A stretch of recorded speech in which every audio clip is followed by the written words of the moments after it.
Hey everybody, it's Moshe Freedom. Welcome to another Facebook Live. Today I'm going to try something that I've never done before.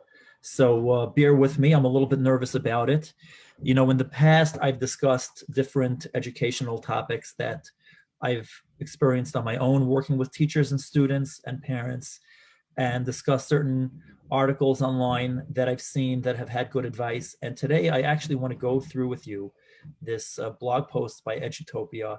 The link for the actual piece is in the description of this video as well. But I wanted to review it with you. We're going to watch it together. It's a very short piece. It's a couple of minutes long. So I want to show it to you. It was really, really well done. I have some really, really great things to point out that these guys are really good with what they do.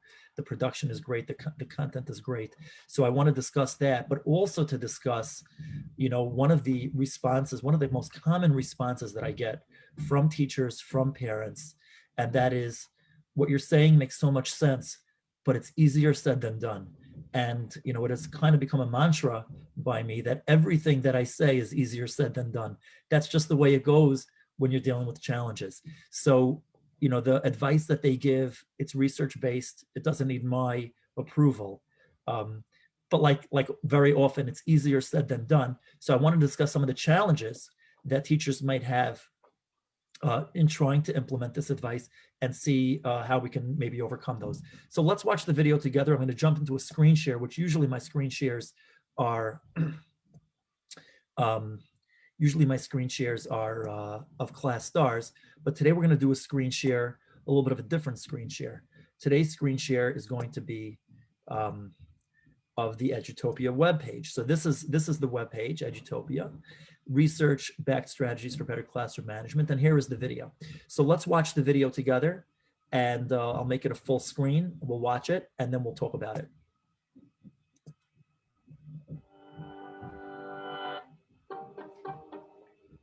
Sometimes misbehavior or inattention isn't what it seems. For many students, it stems from boredom or restlessness, seeking attention from peers, behavioral disorders, or struggling with issues at home. And some misbehavior is just a healthy part of a child's social and emotional development. Here are 6 common classroom management. Okay, so before we continue, I just want to point out how well this was done. Even the attention to detail, if you notice, all of these videos of little misbehaviors that are going on are in black and white, okay? How cool is that? These problems are so old and so common. They are like classic education problems. And one of the things that I think it's important for a teacher in a classroom is to realize that the problems that we're dealing with are classic problems. And the first step is to realize that they're classic and to try to anticipate them as best as we can. And if we realize that these are not particular to us, they're not particular because of our teaching style, and they're not even particular to COVID. You know, these are not specific to today. These are classic universal education problems, you know, the teachers have in a classroom, have had in a classroom forever, all over the world. This is the way it goes. So you don't, you know, it kind of takes the pressure off of you. And that's communicated without anybody even saying it. Just the footage that they use is really, really brilliant, I thought. Mistakes and what the research suggests you should do instead. A strategy that works for one student may backfire for another. Look for patterns in the behavior that might reveal the underlying reasons, and consider checking in with the student to see if the source of the problem can be identified. Okay, let's stop and talk about that. Mistake number 1. Okay, let's go back. And right over here, mistake number 1, responding to surface level behavior. So the advice that they're giving is to look for patterns of behavior, because obviously what works for one student is not going to necessarily work for another. So you've got to look at patterns of behavior. Now, obviously the biggest problem with looking at patterns of behavior is that in order to look at patterns of behavior, you need to record patterns of behavior. And that means that you're going to be spending a lot of time marking down when students are behaving one way or another. And the typical, you know, the typical attitude that we have coming into this, unless we're actually paying attention to this and noticing this, is that we don't record behavior unless there's a problem. And that kind of puts us behind the 8 ball, because we are only recording the surface level behaviors that are, you know, noteworthy. So you're not going to be recording a lot of other behaviors, and it's going to be very hard to get a pattern going. And typically what happens, and I've had this more than 1,000 times, where I'd be sitting in a meeting with teachers and parents, and of course the teacher presents an anecdote, which is not intended to be the defining, story of this child's issue. It's just anecdotal of something that happens again and again and again.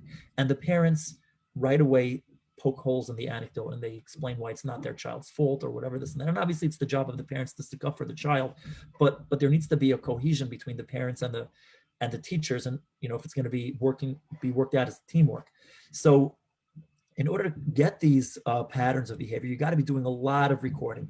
And obviously trying to speak to the child is also something that takes a lot of time. The biggest problem that I hear from teachers is that they don't have enough time. And we have to have a way that makes it simpler and less time consuming to get the information that you need in order to be able to identify the problem, so that when you have this conversation with the student, it's a much shorter conversation, because I, as a therapist, have the luxury of spending 45 minutes at a time with a child. That's a huge, huge luxury. Teachers cannot do this on any kind of a regular basis. Even with one child is difficult, let alone if you have a handful of kids that need this kind of attention. So step one is to really simplify the way that you keep track, so that you already, when you come to the child, have a complete story to tell.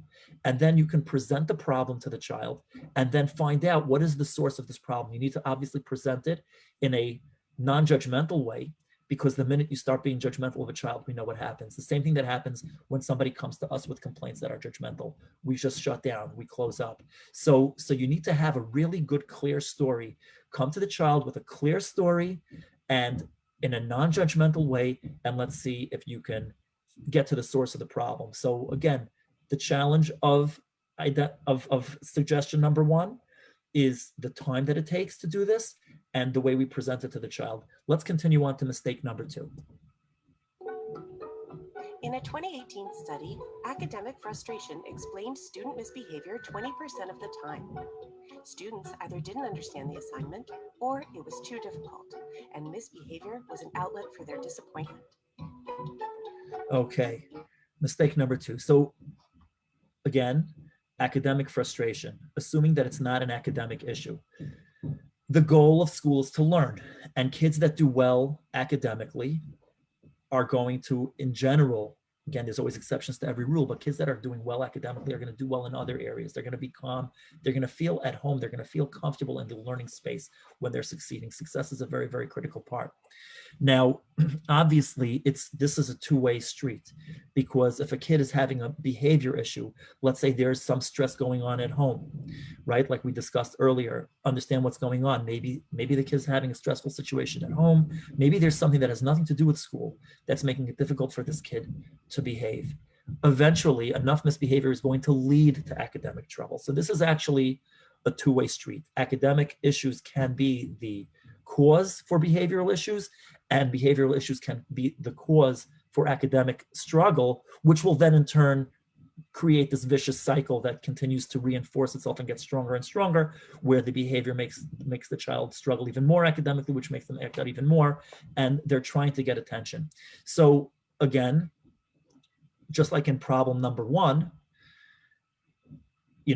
time is the most valuable commodity of a teacher, of anyone.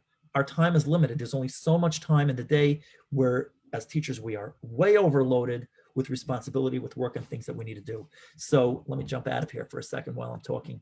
So we have to limit the amount of time that it takes. And if there's an academic problem, we need to be able to obviously address that. But at the same time, realize that they go hand in hand.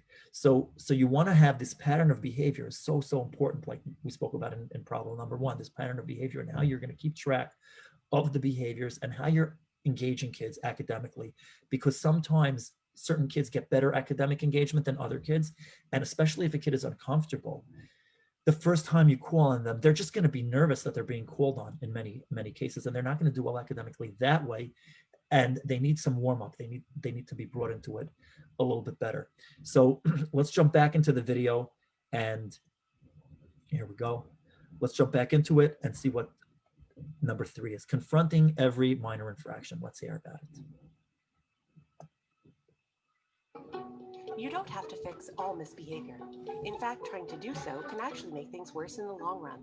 Negative attention can make students feel marginalized, leading to more behavioral issues later on. Instead, highlight positive conduct like finishing work on time or efficiently transitioning between activities. Okay, this is great. This last one is fantastic, and we've all seen this. Okay, you have to pick your battles. You've got so much to do. You have to pick your battles. You have to know what to work on, what not to work on. There needs to be boundaries. They're going to be, you need to know for yourself, which infractions are you going to turn a blind eye to? Which ones are you going to look aside to? Which ones are you going to just keep record of and not say anything, not interrupt your flow for certain things? And which things are you going to interrupt? If I had a nickel for every time a kid told me that the teacher told me I was disrupting, but the teacher telling me that I was disrupting was more disruptive than my whispering, to the kid next to me, if I had a nickel for every one of those, I'd have so many nickels. It's all about boundaries, and every classroom is different, and it's different for various different reasons. Different ages, kids have different boundaries, the way they walk around, the way they conduct themselves in class. And even within the same age, different teachers have different styles. There's so many different factors that come into it. But what's important is to know what kind of infractions am I going to keep track of, and what kind of infractions am I not going to keep track of, and what kind of infractions am I going to interrupt my class for? Because if you want to, call out a kid, and that's going to shame them, they go back to the problems. So it's interesting, all the problems are in black and white, because these problems are really universal problems. These are not new. This is not about us. The problems are not about us. Okay, we are part of the solution, right? You see, the solution is always in color. That's us, that's current. The problems are not us. These are problems that even the best teachers and the best schools are going to have problems with. Now, again, getting back to the boundaries, if you're going to draw negative attention to kids, they're going to feel marginalized, and they're going to want to get you back. Once you make it you against them, you always want to be on their side of it. Okay, so what's really, really important is that when you're keeping track of the behaviors, again, going back to problem number 1, that you do it in a way that is subtle, that is discreet, that is not displaying to the whole class every time somebody does something wrong, but that you have a record of it so that you can come back to them privately. And again, when you talk to them privately, you want to be able to make your case and give them a chance to talk. So if you have 5 minutes, that means you need to make your case in a minute and give them 4 minutes to answer you back. And I just made up these numbers. This is roughly, I'm not saying it has to be exactly like this. I don't know if there's research on this or not. And if anybody knows of research on this, please let me know. But, I know for myself as a therapist, I do most of the time that I like to listen, because kids have a lot to say. So you got to make your case. You got to make it very concise. You present it to them in a non-judgmental way and let them respond back to you. Okay. Now, positive conduct, super, super important. We tend to notice the negative things and not the positive things. One of the most common things that I tell parents when they're complaining to me about their children, and the same thing applies in the classroom, is if you have a child that keeps bugging you while you're on the phone, and every time you're on the phone and the child is nagging you and you keep saying, stop bothering me while I'm on the phone. And then one time you're on the phone and they want to nag you because they want a drink or whatever it is that they're asking you for, but they decide not to because you told them not to. You don't even realize that. Okay, sometimes the positive things that kids do, the positive conduct goes completely unnoticed. And I've spoken about that many, many times on the podcast and on these videos too, invisible progress. It's so important to highlight positive conduct, but unless you're oriented with a mindset that I'm actually going to keep track of positive things and give kids positive feedback, it's not enough to notice the positive conduct. You have to actually comment on it. Like they say here, highlight the positive conduct. Let's go back here. Let's highlight this. Highlight the positive conduct where you can. You have to catch them being good and keep a record of that. And that becomes powerful too, because when you sit down and you need to discuss with a parent or a child or a team member, and you have not only record of the misbehavior, but also the positive conduct that you have been highlighting, it gives a much more comprehensive picture. Now, again, the biggest challenge is always in the time. So while this is amazing advice, I think these guys did a fantastic job. If you haven't gotten that idea yet from me, I'll say it again. These guys nailed it. but it is so difficult on a practical sense to be able to implement this. Let's continue. Like finishing work on time or efficiently transitioning between activities. Data walls, behavior charts, and other public displays of misbehavior don't improve student conduct, according to a 2019 study. Instead of calling students out publicly, approach them privately and encourage them to reflect on the wrongdoing, think about its source, and take responsibility for addressing it. This is so great. Let's back it up here a little bit. You know, it's old school. Again, I'm surprised that they didn't even put in some black and white footage here. This is old school, okay? Public displays of misbehavior don't improve student conduct, okay? This has been established again and again and again. And we know it from our own personal experience. When we are shamed, when we are publicly, humiliated, we don't respond well to that. So it's really, really important that this goes back to what I had mentioned beforehand. This record of student behavior is so important because when you're teaching and you've got 100 different things on your mind and you notice somebody misbehaved, it's so much easier to, in the moment, respond to it rather than to continue your lesson and come back and remember what happened, because I can assure you, and you can assure yourselves too of this, okay? I don't think I'm saying anything that is, much more than common sense. It's all basic common sense. They're paying to them attention to themselves much more than you're able to pay attention to them, because you've got to divide your attention amongst all the kids in the class, plus all of your own responsibilities of teaching, right? So you've got all this stuff that needs to get done, and they have one thing on their mind, that's themselves, right? That's human nature. So if you're going to come to them after class and you're going to start asking them about this and that, they're going to say, they'll deny it. They'll say it's not true. They'll have a different perspective. And sometimes they'll be honestly denying it. They don't mean to try to trick you. Sometimes they'll try to trick you. There's all kinds of issues. But the point is, if your behavior record, keeping track of stuff is clear and concise, then you can sit down with something that's recorded and you can discuss it in a way that is consumable for the children privately, reflect with them, help them reflect. A lot of these kids don't even know how to reflect on their own behavior. They don't have the skills for it. You have to do it with them and train them and teach them how to do this. So that's really, really, really important. And of course, don't humiliate them. Don't publicly shame them. This is not at all ever public information. Misbehavior don't improve student conduct, according to a 2019 study. Instead of calling students out publicly, approach them privately. Excellent. This is worth reviewing. To reflect on the wrongdoing, think about its source, and take responsibility for addressing it. Responsibility is key. Let's move on. You can't expect kids to work with you without putting in the emotional labor. Demanding compliance will often result in kids rebelling, testing boundaries, or engaging in power struggles. Try proactive strategies like positive greetings at the door, co-creating classroom norms, and building and maintaining strong relationships. Okay, this is great. Let's back up here a little bit. Okay, we're going to back up. We'll do it this way. Okay, expecting compliance. Expectations are everything. An example that I often give is when you get into the car and you start driving for an hour. Is that a long drive or a short drive? Okay. Some of you might think it's a long drive. Some of you might think it's a short drive. And that's really going to depend on what your expectations are. If you think you're going around the block, an hour is a very long time to drive around the block.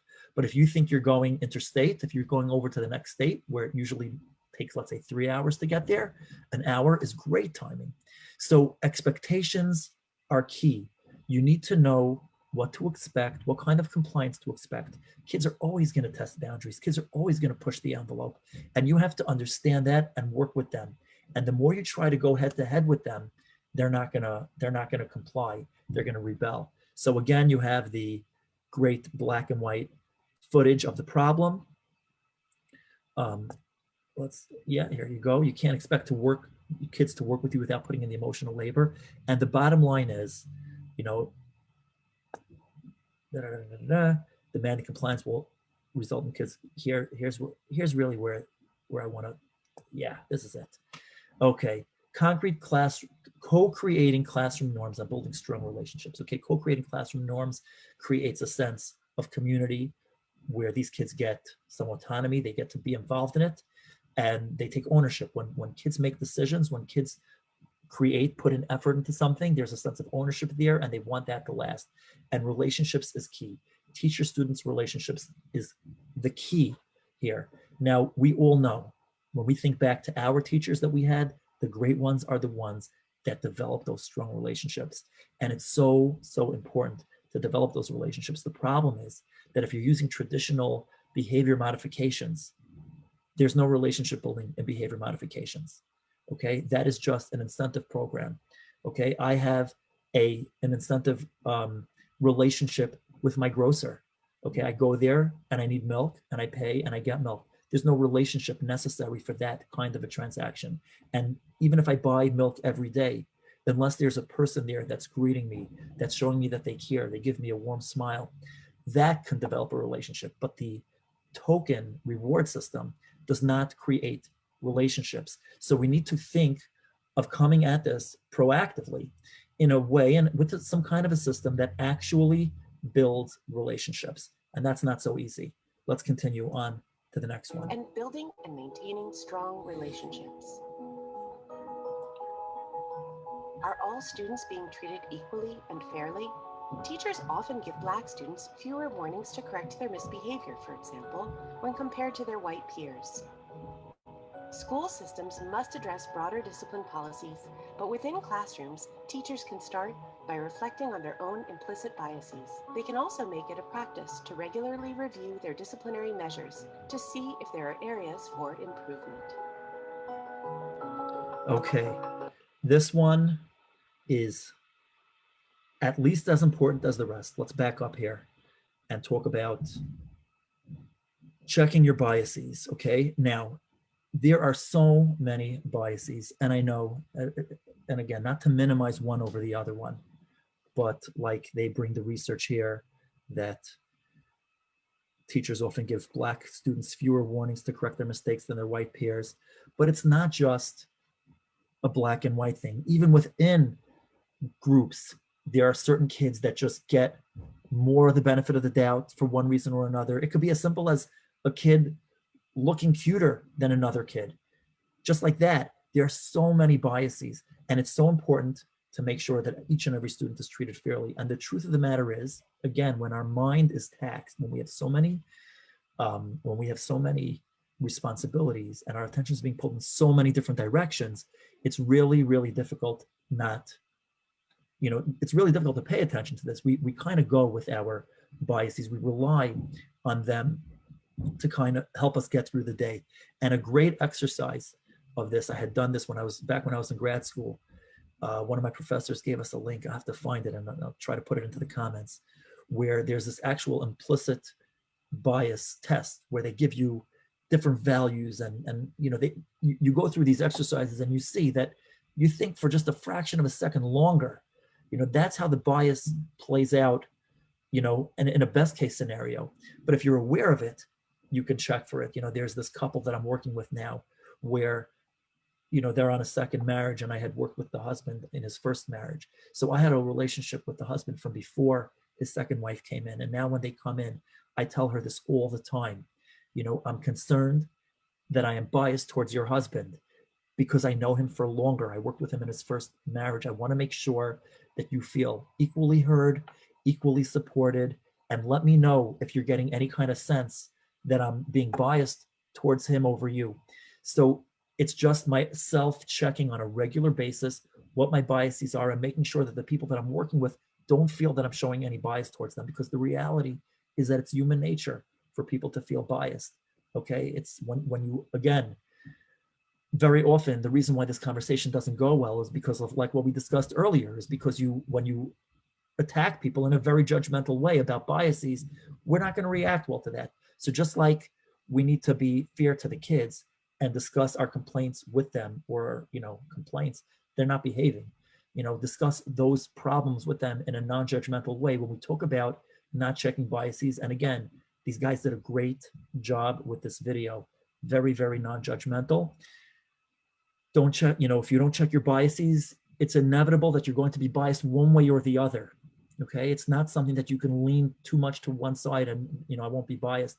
Being biased and letting people get away with stuff when they shouldn't is also bad boundaries.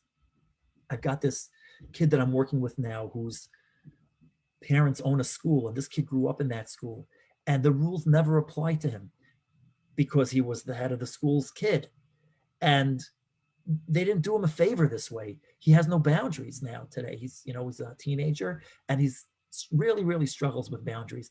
And part of the problem, I believe, after talking with several people that have been involved with this kid for a while, is that he had the opposite kind of a bias. They weren't too strict with him. They were too lenient with him. That doesn't foster good boundaries or responsibility either. So you can't biases are not something that you can err on the side of caution with. You've got to be aware of it. You've got to pay attention. And again, if there's some way that we can systematically check our own biases, that will be amazing. So we're going to let this video play out again. This is worth reviewing. Are all students being treated equally and fairly? Teachers often give Black students fewer warnings to correct their misbehavior, for example, when compared to their white peers. School systems must address broader discipline policies, but within classrooms, teachers can start by reflecting on their own implicit biases. They can also make it a practice to regularly review their disciplinary measures to see if there are areas for improvement. Great video. Under 3 minutes, nails it. 6 different suggestions. Let's give credit to those that have done it. Great job, everybody. Okay, now we'll stop the share. And again, these are great suggestions, but the biggest problem is time. That is always the biggest problem. How can you do all this when you have to do everything else also? And in a perfect world, on a video, you can do anything. But in a classroom, in the real world, when there's all kinds of other stuff going on, it makes it really, really challenging. Now, you might hear in my voice that I'm very excited about this video. And I don't get excited about videos every day. This video was done really, really well. But part of the reason why I'm super excited about this video is because, like I've mentioned in the beginning, a lot of the things that I talk about are things that I've had my own experience with. And I've had my own experience with with all of the issues that are discussed in this video. But what I've done several years ago, and we're putting this out there now. We're going to start the pilot program really soon. I hope next week. Just finishing touches on the pilot program. If you've been hearing me say this already for a couple of weeks, I'm sorry. I know I was hoping to have this started in the beginning of the month, but it looks like we're really close. But what I realized is that step number 1 is that we need to have just the simplest way for teachers to keep track of stuff, because writing things down on a paper or even using one of the electronic methods of keeping track of things just takes up too much time. So I sat down with my partner. We've created Class Stars. Now let me show you what Class Stars does. Class Stars addresses every single issue that we discussed in this video and really systematically simplifies it. Okay, here's your class, and let me show you, number 1, how simple it is to keep track of things objectively. Okay, we're going to start. This is a demo class. These are all fake kids. We're going to start a class. Okay, we're going to call this class Edutopia Review. That's the name of this class because that's what we're doing here. Okay, now the first thing that you need to do when you start a class is take attendance. And this is super important because kids are missing class, and that's going to affect the way they behave, the way they conduct themselves in the classroom, the way their academic performance. Attendance is a major driver of this. So we have just the simplest way of taking attendance. This is your class, and you can set this up however you want. You can rearrange the kids in any shape or form. Everyone is assumed to be here because that's the way it's supposed to be. But when someone isn't here, you tap on them. And this is, by the way, disclaimer that I give before every demo that I do. This is meant to be on a tablet. So this is an iPad, this is an Android tablet, and this is a Windows machine. It's meant with a touchpad. And with your finger, it's much more intuitive. So you just tap on the kids that are absent, just like that.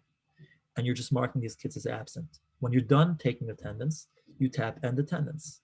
Okay, now we have the option to check homework, go to class, or continue taking attendance. Let's go to class. Okay, the first question the teachers will ask me when I'm showing them this is, well, what if one of these absent kids just walked in late?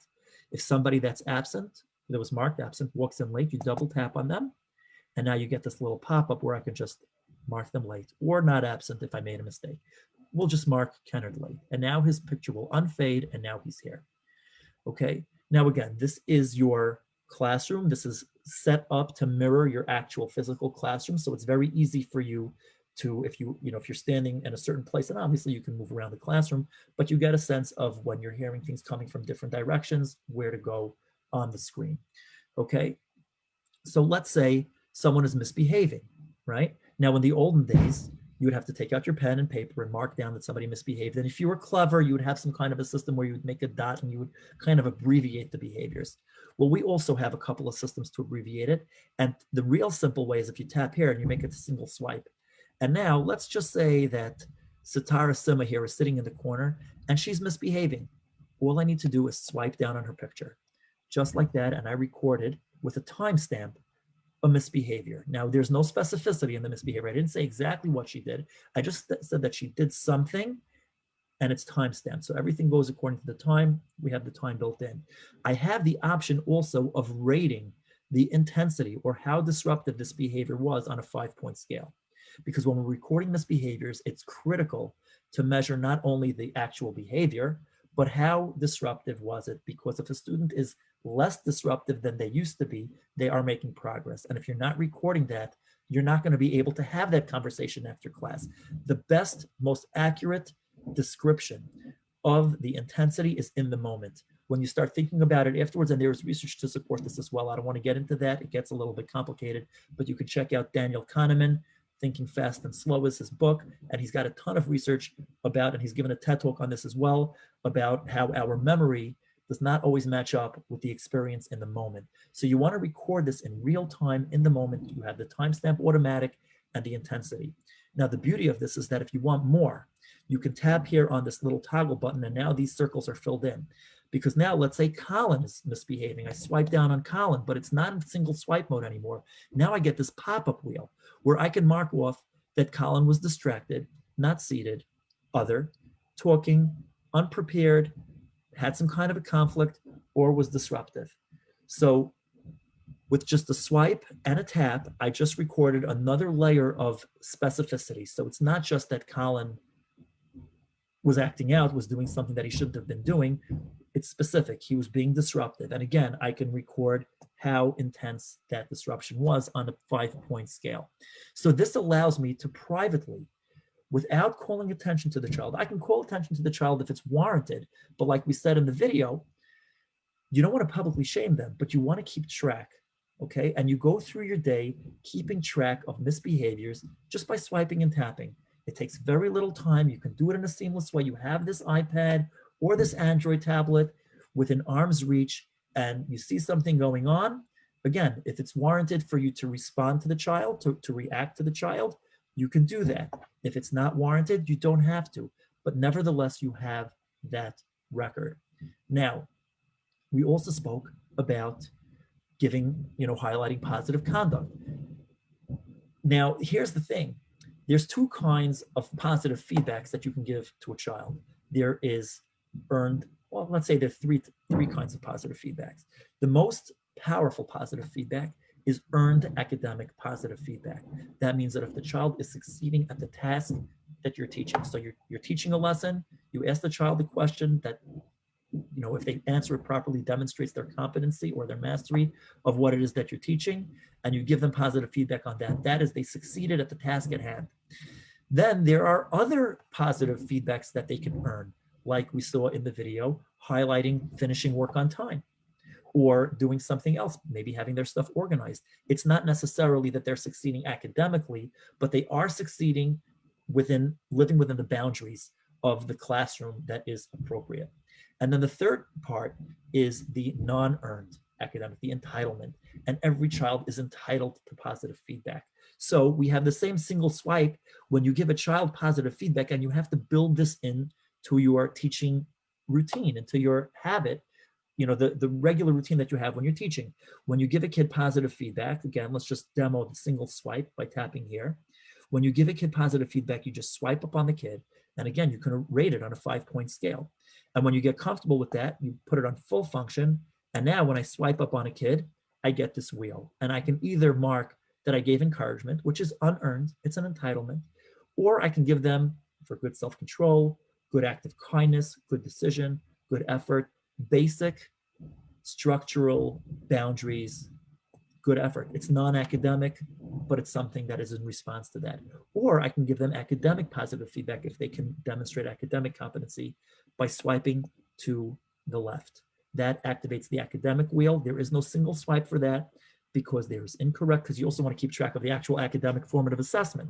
So if they got it wrong, you'd mark it here, but if they got it correctly, we have advanced and basic. Both of them are correct, but one shows mastery, one shows basic competency. And obviously you want to highlight the mastery if you can, because that's important. And we have on track. That means that they got it wrong, but they were somewhere in the ballpark, and you can still give them positive feedback for that because they're on the right track. They're moving in the right direction. And other is for maybe they asked a good question or they have some other positive academic contribution to the discussion. So let's just say that Bonnie here had answered in an advanced, showed mastery. You swipe up, tap on that, and you've just recorded that. And again, everything is timestamped. Okay, so these are the basic input functions that ClassStars makes it super simple, super quick, super seamless to record what's going on. Now, there's one other input feature that we have, and that is what we call real-time attendance. You see, these 3 kids are absent, and they're definitely missing class time now, but there are kids that are missing class time that were here when we took attendance because maybe they went to the restroom, maybe they went out for services, maybe I sent them out for an errand, or maybe they just needed a couple of minutes out of the classroom. Whatever the reason is, they were here during attendance and now they're not present. If we're not keeping record of that, guess what? These kids are going to push the envelope. They're going to do whatever they can to get away with it. And we need to keep track of this as well. So for that, and on this, we do have a single swipe. So let's demo the single swipe first. If somebody leaves the room, you swipe to the right, and that just marks that they left. Once you're comfortable with that, and obviously once a student is faded out, that means that they're not present. You can no longer swipe up or down on them because, ooh, I just marked her back end. Okay, if you swipe down on the kid, then nothing's going to happen because they're not here. So you can't be giving them positive feedback. They can't be misbehaving when they're not present. How do you mark them back? By double tapping on them. That brings them back. Now, on full function mode, you actually get a wheel, just like you do with the other 3. So maybe you sent them out for disciplinary reasons or for an errand or a quick 5-minute break. Maybe they're excused. Maybe they're out at the nurse for medical attention. Maybe they were absent and I forgot to mark them during absence, which once you record an interaction, whether it's a swipe up or a swipe down, this absent button will fade away, will be faded, because if they're there and you're engaging them, they can't be absent. They may be excused, but they're not absent. Maybe they went out to the restroom or for services. So if Norman here goes out to the restroom, you get that little restroom icon, you know that he's out at the restroom, his picture faded. And as you're teaching, if you're curious to wonder, how long has Norman been out? A single tap on Norman brings up this little menu here. Norman's been out at a restroom break less than a minute. So you know exactly how long he's been out. Everything is automatically timestamped. When he comes back, you bring him back, and now you can see that he was out less than a minute ago for less than a minute. So everything is very clearly recorded.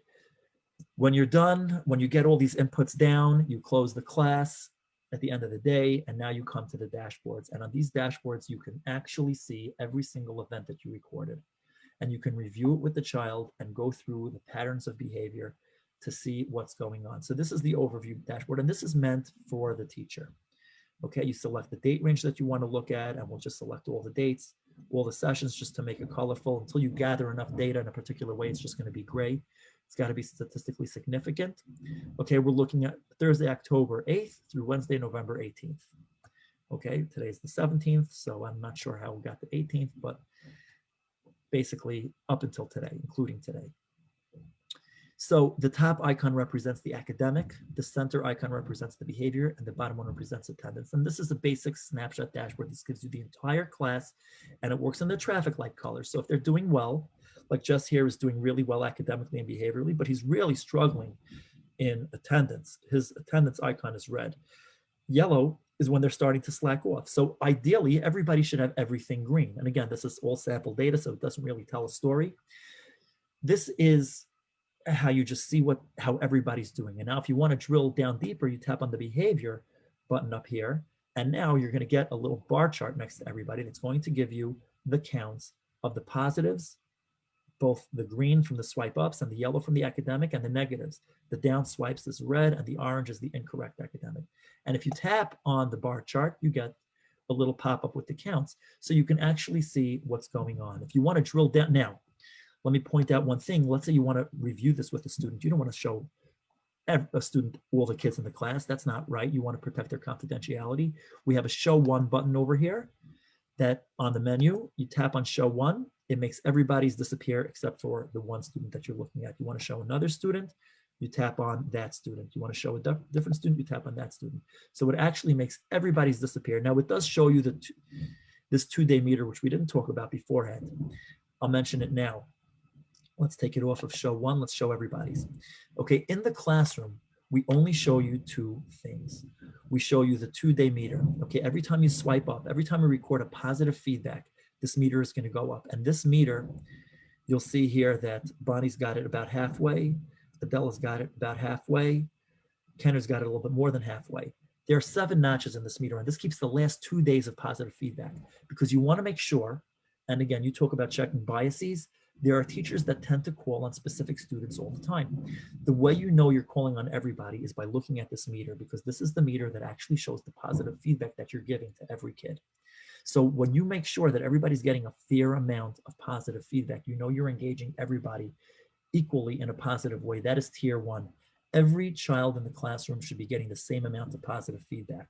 Now you'll notice that some kids have orange borders, some have yellow borders, others have blue borders. The borders actually play into, like we spoke about in the video, the relationship between the teacher and the student. The research shows that when you have a high positive to negative ratio of interaction, that is an indication of a positive relationship. So when you are always noticing the mistakes that a child is doing and not highlighting enough positive, you can be rest assured that that student is not going to have a good relationship with you. So you want to make sure that every kid is getting a healthy dosage, and this is tier 2. Every kid is getting way more positive feedback than negative feedback. In fact, John Gottman, who studies relationships for over 45 years, has found that in a good relationship, this is a couple, peer relationship, the magic ratio that he has discovered is 5 positives to every negative, 5 compliments to every criticisms. And the way that plays out in a classroom is just mind-boggling. So the blue border, that means that this kid has gotten at least a 5-to-1 positive to negative ratio. If a kid ever has more negative than positive, God forbid, the ratio is their border color will turn red. And that's not an indication to punish the child. That is a reminder for the teacher to catch this kid being good, to highlight their positives like the video explained. Once they get to a neutral ratio, 1-to-1 or above, then it will turn orange. And when it gets to 3-to-1, it turns yellow, because there is research that suggests that a 3-to-1 ratio is a positive environment for that child. And what's important to realize is that you may be providing, as a teacher, a positive environment in your classroom for certain students and not others. That comes into the area of bias. Certain kids get more warnings than others. That's not fair. And Class Stars makes it really super simple to keep track of that stuff. But I want to show you a couple of more things, and then we'll wrap it up. If you tap on these 3 dots here, let's take Jess, for example, you get to drill down, and this is the individual behavior dashboard. And there's a lot more to get into here, but I just want to focus on this one. Okay, the way this dashboard works is we're looking specifically at Jess. He's got his name here and his picture here. Okay, across the top is the timeline. Okay, it starts at October 8th, goes all the way to November 18th. And I can adjust it by bringing in the goalposts. So we're going to adjust it here and cut away some time. Okay, now these bars here indicate the dates and what kind of records were recorded here. So here we got some yellow, that means positive academic engagement. Here's some green and red. So there's some negative here, mostly green, and some academic stuff. So here you get a basic idea of the way you've been recording data on these kids. Here you have a list of every single event. Every single event you can see has the icon for the event, the name of the event, the date, the time, and the rating. If you gave it a 5-point rate. You can also add a note to it by tapping here on this note icon and hitting the save button. And here is the legend for the pie chart. This is this is a donut chart of every record that I have here recorded. The shades of green are the up swipes, the shades of red are the down swipes, the shades of yellow are the academic positive, and the orange is obviously incorrect. If I tap on this donut, I'll get a legend that's going to tell me exactly what shade is referring to which event. And when I tap on the event, it will pop that out in, should be, yeah, there you go, pops it out in the pie chart. So if I'm tapping on basic competency, which has 8, then that little piece of the pie pops out. Now, once I start filtering things, that's going to show here. So I'm always going to see how a specific time frame that I'm looking at, or whatever other filters that I may want to do. I can filter out any event by tapping here on this filter button. It gives me a pop out, and I can select the specific events that I want to look at, and that's going to reflect here on the filter, and I'm always seeing it relative to the full picture. So that's really important. But then I can drag out this little chart here, and this little chart will actually plot everything across a timeline. Now, this is random data, so it's not necessarily going to tell a story, but a child who's having trouble behaving and you engage them in a positive way and you implement a strategy that is working, you're going to start seeing a lot of red dots at the bottom and fewer red dots gradually as you go up. And you can see the beginning of the day. This starts at 10 a.m. and this goes until a little bit past 10:30. That's when these events were recorded, starting from, the beginning, the first week in October or so, right? October, second week in October, October 12th, going all the way up to November, to the couple of weeks into November, November 11th. So here you've got every single event plotted along a timeline. So you can see very clearly how the student is behaving across the day, across the month. And you can adjust this, obviously, as time goes on. You'll have more data to collect, more data to look at. If you tap on one of the bubbles, it will highlight that event here in the list. So you tap on this green dot, for example, and it brings me down to this good effort that was at 10:01 on October 19th. And the big bubbles are obviously higher rated. I don't know if it's obvious, but they're higher rated. The smaller bubbles are lower rated. And that's how that goes. So you get really, really clear details. You can sit down with a child, and if you're well prepared, in a couple of minutes, you can communicate your concern to the child, hear their feedback, work with them, work it out. It's just a tool that makes it super simple to gather the information and then to understand this child as a person. They could be going through so much outside of school and so much inside of school. And this kind of comprehensive data collection that is so simple and so intuitive while you're teaching, and it takes a little bit of getting used to. It's like driving a car. Remember the first time you drove a car? It wasn't so easy either, but everything becomes habit. Everything becomes second nature. And you can obviously do it a lot better as you go. There's a lot more to show about class stars, but these are the things that I wanted to talk about that were relevant to the Edutopia article. And you can imagine how exciting it is for me to watch a video like this by Edutopia, which is, they don't need my approval. They're reputable. They do great work. They do make great videos and great blog posts, but they've so nailed it and so in sync with what we're trying to do at Class Stars by providing the tools for teachers to actually implement this stuff and to be able to do it in a seamless way. So I hope that this was useful. I hope you guys like this video. You should definitely watch this again if you need to. And I really want to invite you, if you're interested, if you like Class Stars, we're going to be starting a pilot program really, really soon. It's going to take place in the Teaching with Positivity Facebook group. So you can join the group and you'll get a download. It's completely free, okay? Now it's going to be completely free. You could download Class Stars completely for free, and we allow you to use one to set, you have the demo class, you can play around with it. You're going to learn how to use it outside of your actual classroom. And once you get comfortable, you're going to set up your own class and use it inside your classroom. And you get to set up one class for free. So you can use all the features of Class Stars for free with one of your classes. And if you want to have multiple classes, then there's pricing for that. You can check that out. And we priced it very, very modestly. We really don't want the money to get in the way, but we need to cover our expenses as well. But we're offering the special offer to people that join the pilot program, because the purpose of this pilot program for us is to help us how to teach teachers how to use this seamlessly. So whoever's joining this is going to go on our rough draft of training of how we train teachers to do this, and we're going to need your feedback. And in exchange for giving us your feedback, we are going to give you, number one, handheld support, handheld instructions. You also, whoever completes the training. It's a 2-week training. It's a 10-day training. It's 5 days a week over 2 weeks.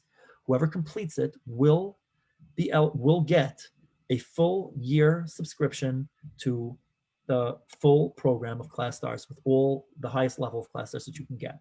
So you'll get that for free for a year. It's a $60 value. Again, that's what we're charging for a year for one teacher to use this at the highest level. And you will also be entered in a drawing, all of those that participate. We will do a raffle at the end with a chance to win a $50 Amazon gift card. So we're going to be giving you back something that's really, really cool. Number one, a super cool app that you've never seen anything like. Obviously, you know that. And it speaks to the research. It speaks to what the people at Edutopia are encouraging teachers to do. It really speaks to that. It was tailor-made. It's not just a regular point system, which doesn't work for most of the kids because they themselves tune out. So you get the app, it's free. If you complete the training, only those that complete the training are going to be upgraded, a free upgrade to the highest level of Class Stars for a year, plus a chance to win a $50 Amazon gift card. So we think that that's pretty cool. And we hope that you take us up on this offer. We hope that you join and work with us, give us the feedback. We want to make a tool that really empowers teachers to empower kids. That's what this is about. So join. You can always send me an email. My email address is moshe@classstars.com. You can message me on Facebook. You can leave comments in the videos below. I will check them. I will get back to you. If you have any comments, if you have any questions, if you want to participate in the pilot program, reach out to us and we'll talk. Great having you here. I hope you got value out of this presentation and I'll see you next time. Take care.